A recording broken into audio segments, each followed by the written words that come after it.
KCET.org is the place to look for the very latest on life and times.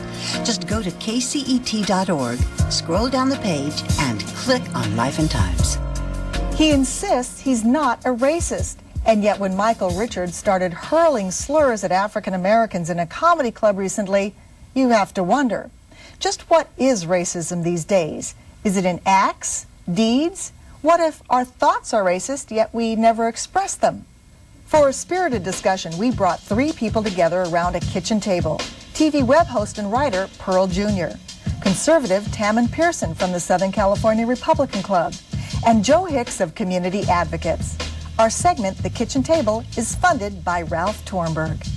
I gave a speech the other day at a local university, and it was a graduate level class, and there was a young black student in the class who, in essence, said to me that he thought that racism is as bad today as it's ever been. I understand it's been pretty bad in this country's history. Right. But that today it was in his mind something had become a matter of thoughts being underground, thoughts being covert, and that was as damaging as the old kind of racism that I was then feeding back to him and trying to get some reaction. He maintained that it was.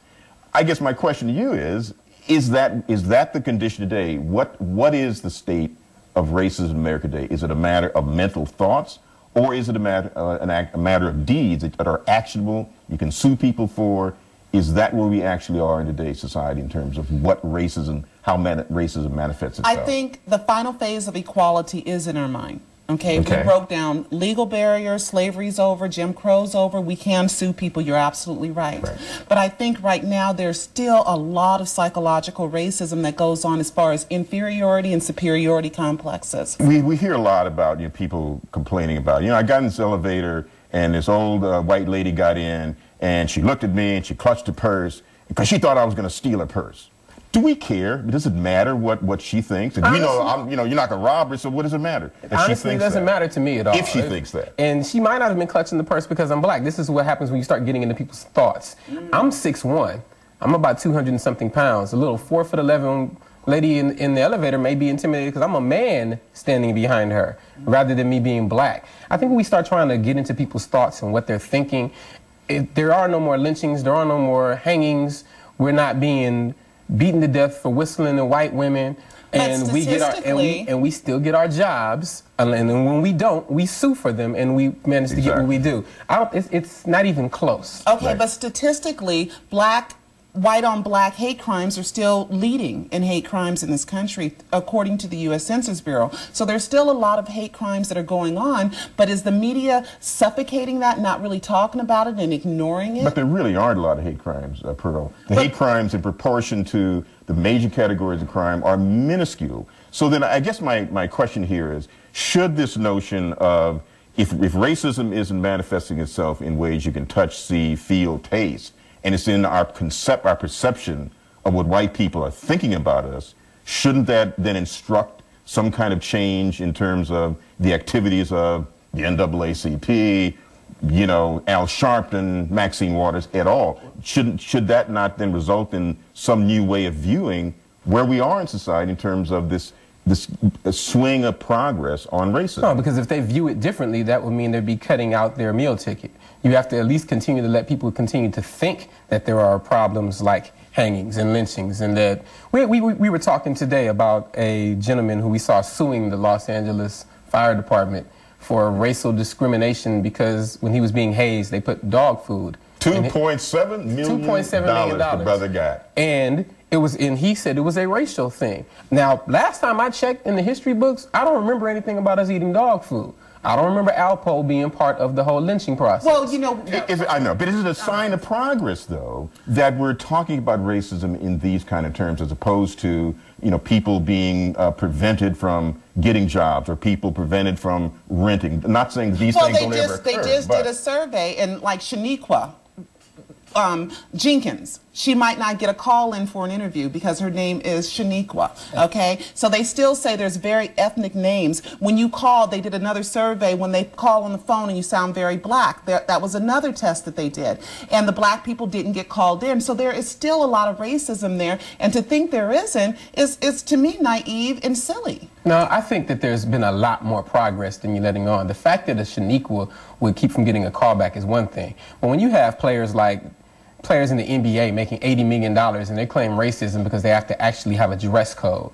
And they say this is comparable to slavery. I think they should have a dress code. I don't remember any slaves. I think they should. I don't remember any slaves making $80 million. Yeah. That's a new conception well, of slavery. $40 million slave, you know. Yeah. But sign me up. You can put me on the plantation. Right, exactly. Now, but what you have to remember, there's only 423 jobs as NBA players. So That's just because 80% of them are black does not mean the entire black population is balling like that. I agree. We're still in poverty. We still have single-parent households. We still have a lot of social issues that no one in power, except for, in my opinion, Bill Cosby, is talking about. But last time I checked, the majority of black Americans are middle class or better. We're right?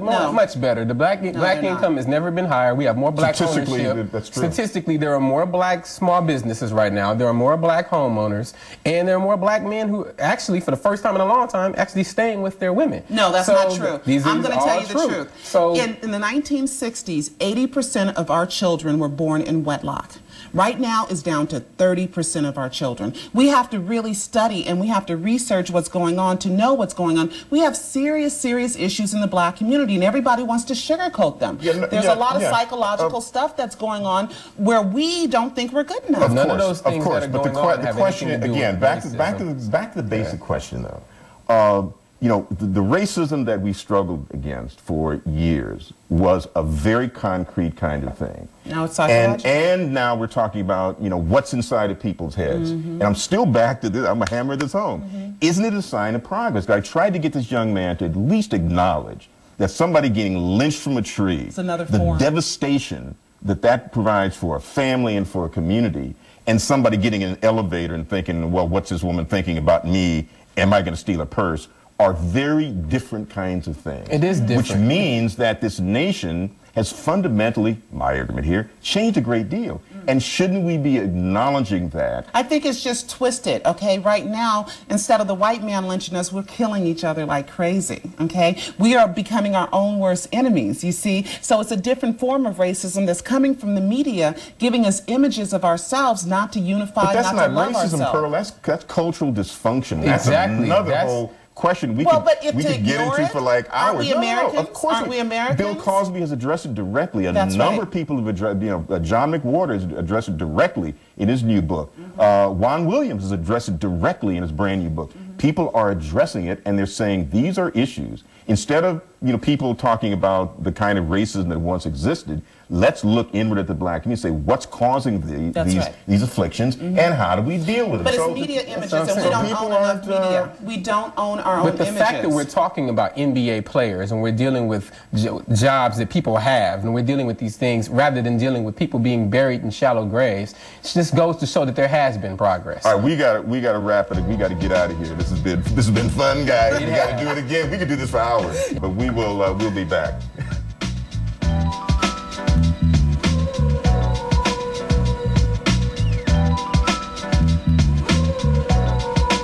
To send a comment or a question to our program, you can reach us by mail at this address: Life and Times, 4401 Sunset Boulevard, Los Angeles, California 90027.